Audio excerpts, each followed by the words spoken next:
महासंघाचे सर्व पदाधिकारी,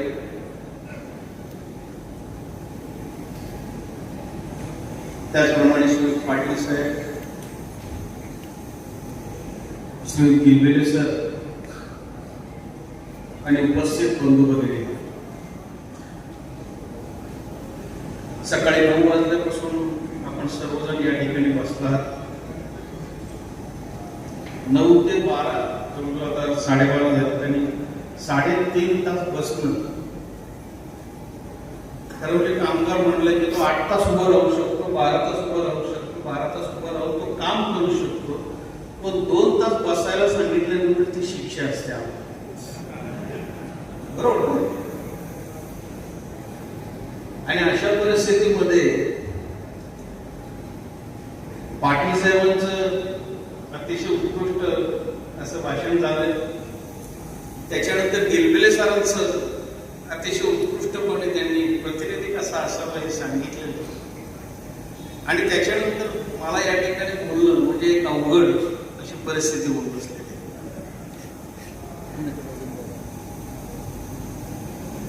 मित्रो, आज 1 मे आंतरराष्ट्रीय कामगार दिन. सर्वांना शुभेच्छा आहेतच. खरं म्हणजे आपण कामगार म्हणून ज्यावेळेला जगत असतो, 1750 ला युरोपमधली क्रांती, 1850 ला भारतामधली औद्योगिक क्रांती आणि कामगार वर्ग तयार होणं, या सगळ्या गोष्टी तुम्हाला माहितीच आहे. परंतु गेले काही दिवसांपासून आपण जर पाहिलं तर कायम कामगार होतो. कायम कामगार आणि कामगार संघटना एका वेगळ्या अशा अग्निदिव्यातून जाते आणि जाताना दिसते. एका भयानक परिस्थितीमधून कामगार आणि कामगार संघटना सध्याला चाललेल्या दिसतो. महासंघामध्ये आपण नेहमीच प्रॅक्टिकल विचार करत आहे. आज संपूर्ण देशामध्ये जर आपण पाहिलं तर जवळपास म्हणजे मी अनेक ठिकाणी गेल्यानंतर कंत्राटी कामगार किती टक्के विचारलं तर अनेक ठिकाणी सांगायचे 50%, 60%, 40%.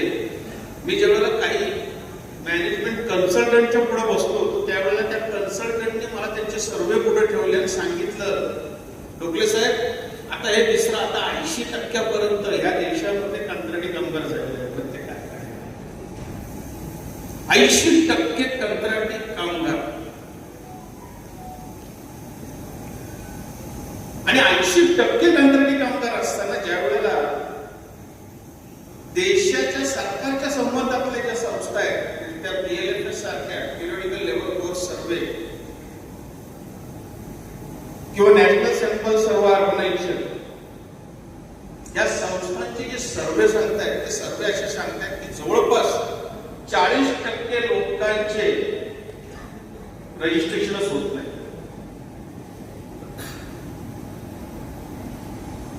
जवळपास 60 ते 70% लोकांना म्हणजे ग्रामीण आणि शहरी अशा 2 पद्धतीमध्ये त्यांनी विभागणी केलेली आहे. 12 तास काम करून 8 तासाचा पगार देणं हे तर सर्रास सगळीकडे चालतं. आणि मी रजिस्ट्रेशन नाही म्हटलं, त्या ठिकाणी रजिस्ट्रेशन नाही याचा अर्थ त्याला PF नाही, त्याला ESI नाही. चुकून त्याचा अपघात झाला तर त्याला कुठल्याही प्रकारच्या फॅसिलिटी दिल्या जात नाही. आणि ही गोष्ट आता देशामध्ये इतर राज्यांमध्ये ठीक होते. आता अगदी रांजणगावमध्ये गेल्यानंतर सुद्धा अनेक कारखान्यांमध्ये 12 तासाचं काम करून घेतलं जातं आणि 8 तासाचा पगार दिला जातो. कित्येक कामगारांचा PFच भरला जात नाही, ही सत्यस्थिती. आणि हा सर्व सरकारचा होतो. म्हणजे देशामध्ये अवस्था इतकी प्रचंड मोठ्या प्रमाणात वाईट असताना त्याच भर म्हणजे ऑलरेडी आपण सध्याच्या कायद्यांमध्ये सांगितलेलं आहे की उत्पादनाच्या संदर्भात तुम्ही कायम कामगार नेमला जाऊ शकत नाही. कलम 10 कॉन्ट्रॅक्ट वर्कर्स ऍक्ट जो आहे तो सांगतोय की ज्या ठिकाणी 12 महिन्यापेक्षा जास्त काळ काम चालू आहे त्या ठिकाणी तुम्हाला कंत्राटी कामगार नेमता येणार नाही, तुम्हाला कायम कामगारांचीच नेमणूक करावी लागणार.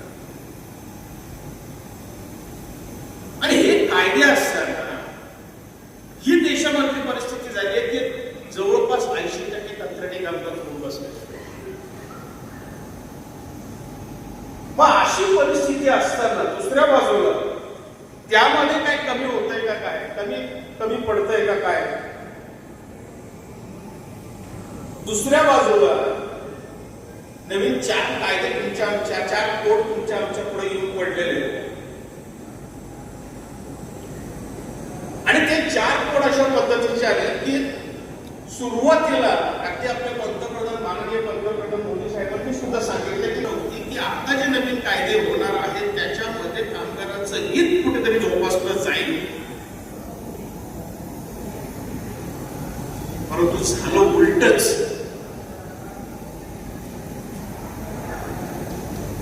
की ह्या देशामधला जो उरला सुरला जो कायम कामगार आहे तो सुद्धा संपूर्ण केल्याची आज चिन्ह दिसायला लागले नवीन कामगार कायदे बदल.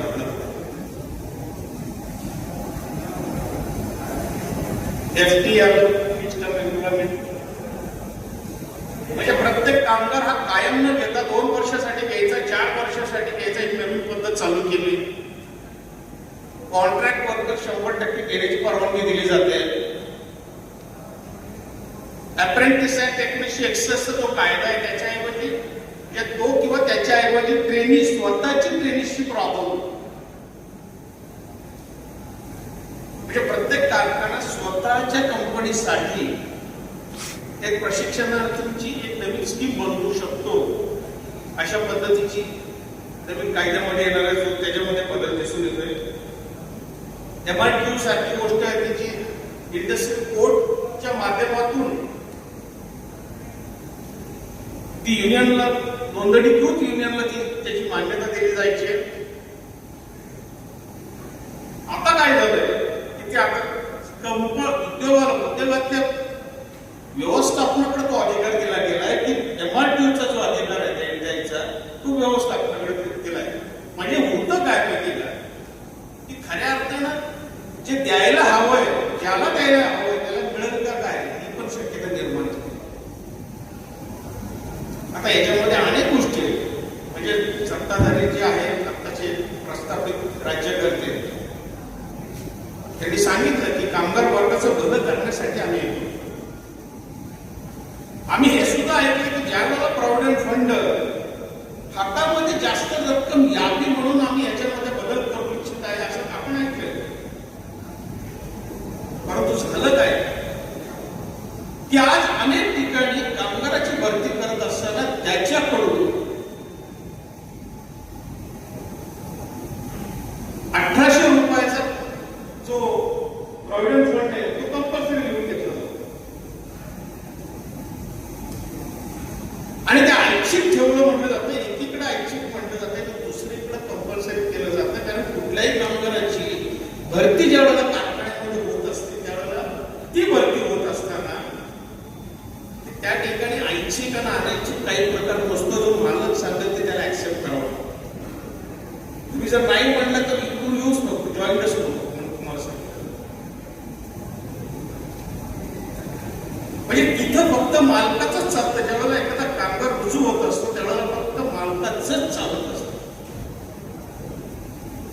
मी कधी म्हणणार नाही की 100% सगळे उद्योग चुकीच्या पद्धतीने गैरव्यवहार बेकायदेशीरपणे चाललेले आहेत. खूप काही उद्योग चांगल्या पद्धतीचे पण चालले, काही बऱ्या पद्धतीचे म्हणावे लागतील, काही खालच्या पातळीचे म्हणावे. पण मला या ठिकाणी मी आतापर्यंत याचे मुद्दे मांडलेत वरचे जे मी अनेक वेळाला तुमच्या पुढे मांडलेले मला माहिती आहे. परंतु हे मुद्दे वारंवार तुमच्या पुढे मांडणं हे फार गरजेचं होत असते. कारण त्याच्या बाबतीत जी जागरूकता आहे ती निर्माण होणं गरजेचं. आज जर आपण पाहिलं तर ह्या देशामधला 55 ते 60% इन्कम जो कामगार तयार करतो त्या कामगारांकडे सरकार दुर्लक्ष करत आहे. अशा पद्धतीची परिस्थिती निर्माण झाली. कामगारांच्या असलेल्या कायद्यांची अंमलबजावणी करण्याचं काम ज्या संस्थांचं आहे, सरकारी संस्थांचं आहे, म्हणजे निरीक्षकाचं कार्यालय असेल किंवा सहाय्यक कामगार आयुक्ताचं कार्यालय असेल, त्या ठिकाणी प्रचंड मोठ्या प्रमाणात भ्रष्टाचार, मनुष्यबळाचा अभाव जाणून बुजून डॅमेज ह्या संस्था करून ठेवलेल्या दिसून येतात. आणि जाणून बुजून डॅमेज फॅक्टरी इन्स्पेक्टरला तर आता त्यांनी त्याचे अधिकार काढून त्याला कोऑर्डिनेटर करायचं झालं. कोऑर्डिनेटर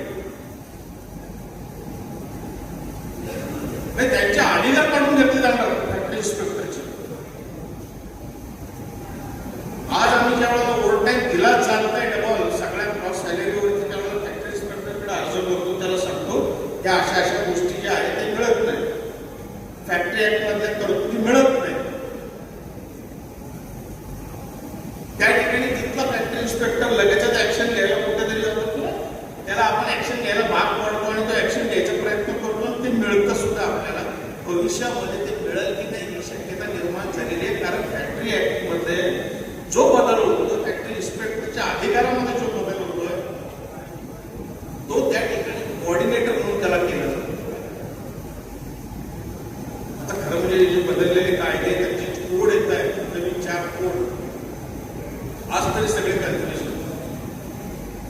मी गेले 6 वर्षापासून 5-6 वर्षापासून मी इंडस्ट्रियल कोर्टमध्ये सुद्धा आहे. आणि ज्यावेळेला आमच्या वकिलांमध्ये चर्चा चालते त्यावेळेला बहुसंख्य वकील वर्ग सुद्धा या बाबतीत कन्फ्युज होतो. बहुसंख्य वकिलांचं मत अशा पद्धतीचं आहे की जोपर्यंत रेफरन्स केसेस बाहेर येत नाही सुप्रीम कोर्ट किंवा हायकोर्टच्या, तोपर्यंत हे कन्फ्युजन इंडस्ट्रीजमध्ये कायम राहणार आहे. आणि ह्याच्यामुळं कामगार वर्ग आणि व्यवस्थापन वर्ग याच्यामध्ये प्रचंड मोठं डिस्प्यूट निर्माण होण्याची शक्यता सुद्धा दाट.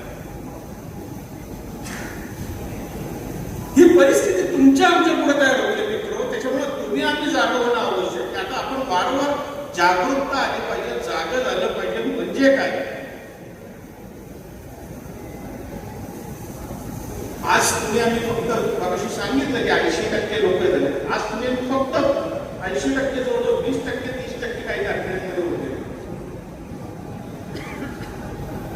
आता हे 20 ते 30% आहे तसे कामगार कसे टिकवायचे आणि ते टिकल्यानंतर कामगार संघटना कशा पद्धतीच्या टिकवायच्या, हा तुमच्या आमच्या प्रश्न आहे. कामगार रिटायर होतोय परंतु कायम कामगार भरला जात नाही. तिथं नवीन कामगार जो भरला जातोय तो कुठेतरी ट्रेनिंग भरला जातोय, कुठेतरी कंत्राटी कामगार भरला जातोय. आपल्या ते लक्षात येत नाही. परंतु जसं जसं आपण कमी होत जाऊ तसं तशी आपली जी बार्गेनिंग पॉवर आहे, बार्गेनिंग कॅपॅसिटी आहे, ती सुद्धा कमी होत जाईल. कदाचित थोडेसे उरल्यानंतर मॅनेजमेंट स्पष्टपणे तुम्हाला सांगेल की बाबांनो आता तुम्ही वेतन करार वगैरे मागताय तर वास करा, आता आम्ही सांगू ते तुम्ही घ्यायचं. आणि ही पद्धत अनेक कारखान्यातून सुरू झालेली आहे. नवीन कामगार कायद्यामध्ये जे काही बदल आहेत त्या बदलाला अनुसरून नियोजन उद्योग आणि उद्योगातील व्यवस्थापकांनी गेल्या 5 ते 6 वर्षापासून सुरू सुद्धा केलेले मित्र, नीट लक्षात ठेवा. काय नियोजन सुरू केलंय मी अनेक ठिकाणी पाहिलं. माझ्याकडे आतापर्यंत जवळपास 78 इन्क्वायरी मी हँडल केली सुरुवातीच्या काळात. त्याच्यामधून असं दिसून आलं आणि म्हणजे रोजचे प्रश्न येऊन पुढ्यामध्ये असतात त्याच्यामधून जे दिसून येत आहे की छोट्या छोट्या कारणांवरून अतिरेकी कारवाई अनेक व्यवस्थापन कामगारांवर करायला लागलेलं दिसून येते. मी जे नियोजन बोलतोय की भविष्यामध्ये बदलत्या कायद्याला अनुसरून जे मॅनेजमेंटने अनेक ठिकाणी नियोजन केलंय, मी सगळं मॅनेजमेंटच्या बाबतीत नाही बोलत, पण बहुसंख्य मॅनेजमेंट हे करतंय, करणार आहे. त्याच्यामुळे थोडंसं लक्ष तुम्ही इकडे द्या. बहुसंख्य मॅनेजमेंट काय करायला लागलंय, ज्या ठिकाणी मॉडेल स्टँडिंग ऑर्डर होतं त्या ठिकाणी आपण सर्टिफाईड आम्हाला पाहिजे याचा आग्रह धरायला. आणि सर्टिफाईड मला स्टँडिंग ऑर्डर पाहिजे म्हणतंय त्यावेळेला तुम्ही डोक्याची घंटा वाजायला लागते. कारण तुमच्या परवानगीशिवाय ते होणार नसतं. पण तुमच्या डोक्यावर जर गन लावून जर तुम्ही जर म्हणत असाल, करणार असाल आणि केलं तर त्याचा परिणाम बाहेर येतो की तुमची नोकरी भविष्यामध्ये राहील का नाही ही शक्यता सुद्धा त्याच्यामध्ये निर्माण होते.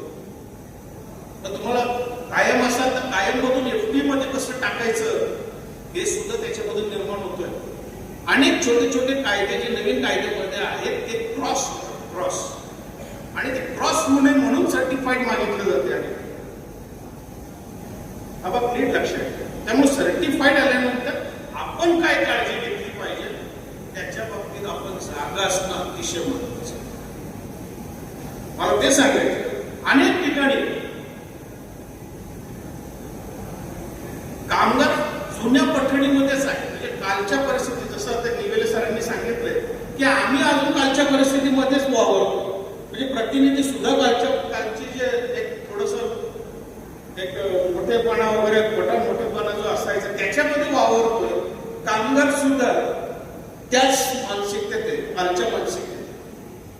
मी तुला निवडून दिले ते कशासाठी निवडून दिले, तू तिथं कशासाठी आहे, हे सेम प्रश्न आज सुद्धा कमिटीला आपल्याला पुढे विचारले.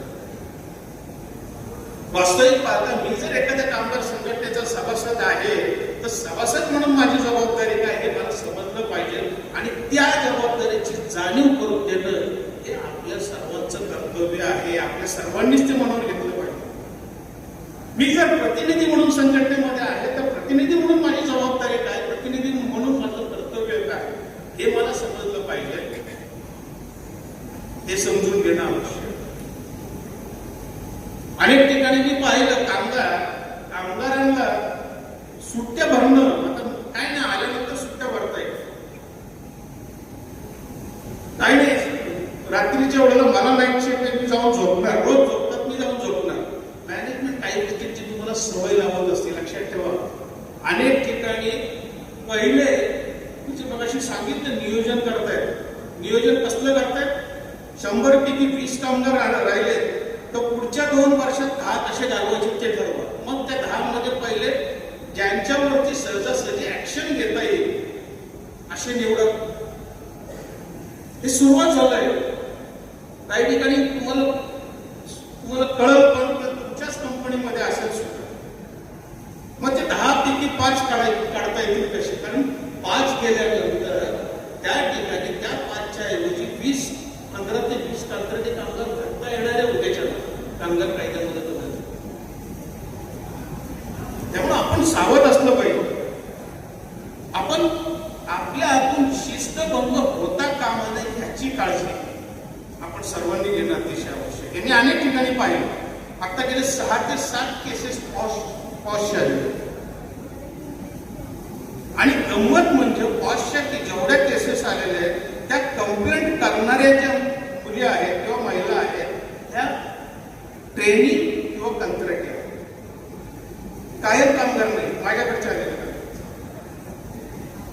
आणि ज्यांच्या विरुद्ध कंप्लेंट केली ते फक्त कामगार आहेत. मॅनेजमेंट आणि मॅनेजमेंटचे अधिकारी किंवा व्यवस्थापक कर्मचारी नाही.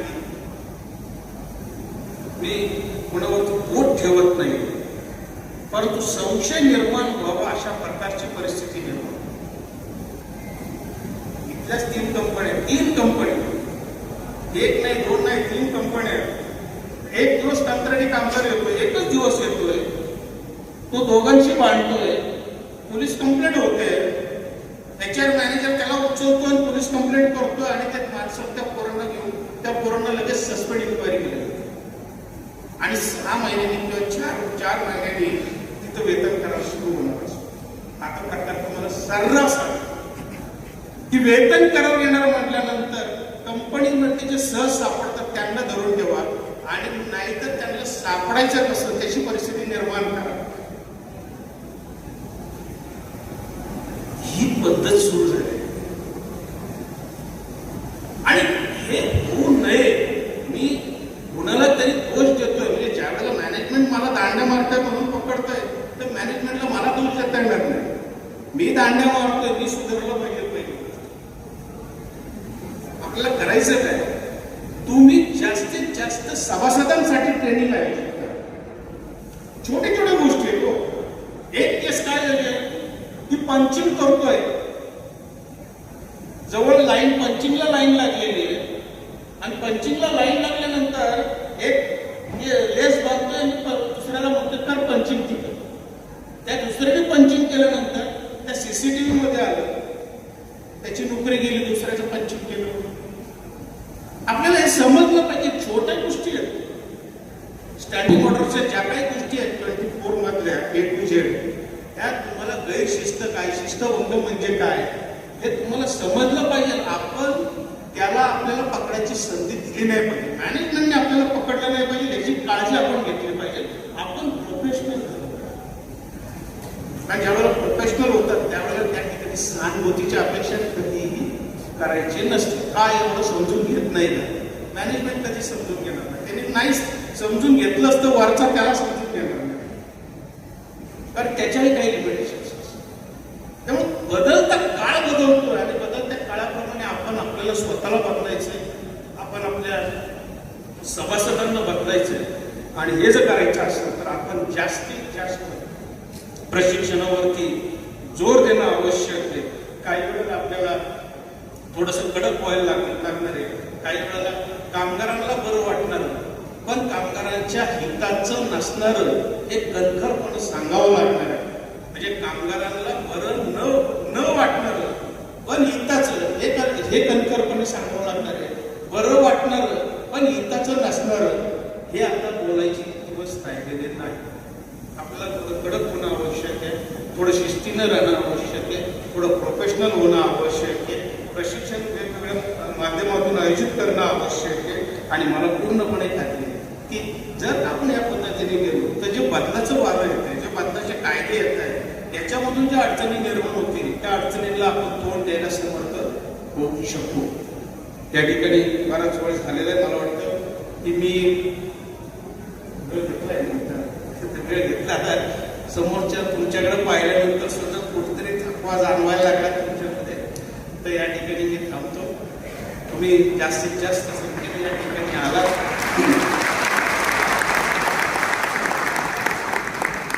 भविष्यामध्ये असंच आपण एकत्र राहूयात, एकमेकांना सहाय्य करू, अवघे धरू सुपंत असं म्हटलं जातं. तर असंच एकमेकांच्या बरोबर राहू आणि अडचणींना तोंड देऊ. आपण एकत्र असेल तर निश्चितपणे मार्ग हा आपोआपच निघणार आहे.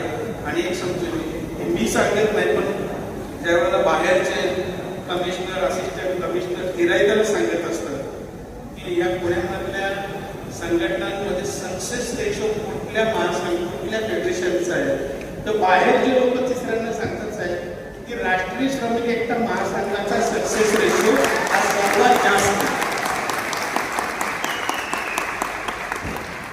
सकाळीच एक उद्घाटन आम्ही केलं, आम्ही प्रॅक्टिकल करतो. आपण जे जात असतो काही न पडतं काही न पडत नाही, पण आपण प्रॅक्टिकल करतो. आज सकाळी बोर्डचं उद्घाटन केलं आणि बोर्डचं उद्घाटन केलं, त्या ठिकाणी 2-3 ऍग्रीमेंट झालेले होते. त्या तिसऱ्या ऍग्रीमेंटच्या वेळेला ती मुलं आपल्या बरोबर, काही मुलं नाही राहिलेली वेतनकारक संपलेल्या दिवसापासूनच तिसऱ्या दिवशी संपाची नोटीस. ती संपाची नोटीस देण्यासाठी ती कंपनीच नाही, प्रत्येक कंपनीचं व्यवस्थापन वेगवेगळं असतं. तुम्हाला जर का समोरचा चांगला माणूस असेल तर त्याचा चांगलपणे जिवंत कसा राहील ही जबाबदारी आपली पण असते. आपण तेवढं चांगलं बघायला. आणि जिथं 5 पैसे खर्च न करता आपण एवढे अग्रीमेंट केले, तिथं अजून एकही अग्रीमेंट न होता 17-18 लाख केले असते. बरोबर का नाही? 17-18 लाख रुपये गेले. त्यांनी सांगावं आपण एवढे अग्रीमेंट झाले, 5 पैसे सुद्धा हे केलेले नाही, घेतलेले होते. चुकीचे निर्णय बदलता काळ तुमच्या लक्षात आलं पाहिजे. आपलं मॅनेजमेंट चांगले तर ते चांगलपणा पण लक्षात आला पाहिजे. चांगला म्हणून चुकीचा वागायला लागला तर त्याला कसा लाईनवर आणायचं हे तुम्हाला माहिती असलं पाहिजे. हे जर माहिती झालं तर सगळ्या गोष्टी सोप्या होतात. Thank you very much. जय जय.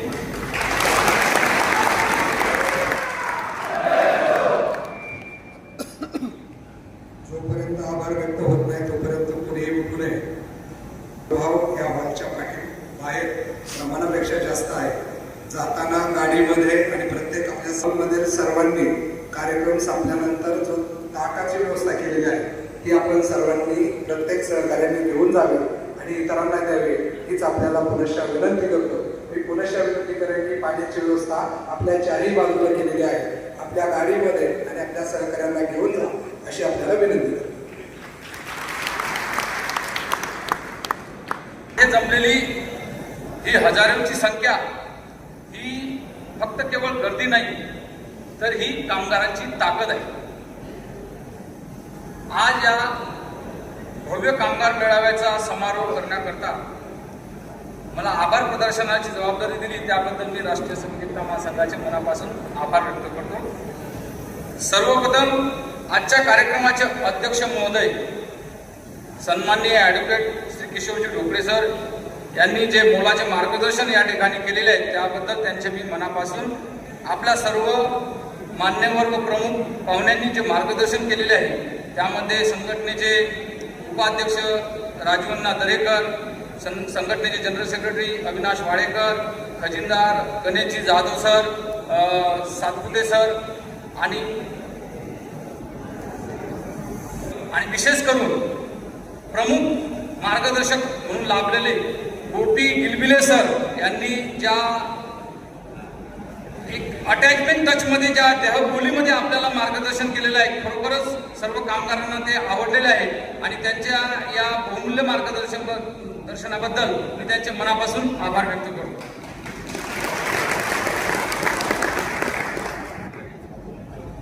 गिलबिले सर, कामगार म्हणजे हात नाही, तो उद्योगाचा श्वास आहे. म्हणूनच आज या कामगार कार्यक्रमाला उपस्थित असलेल्या विंडा वास्ट या उद्योगातील व्यवस्थापन अधिकारी व प्रतिनिधी यांचेही मी विशेष आभार मानतो.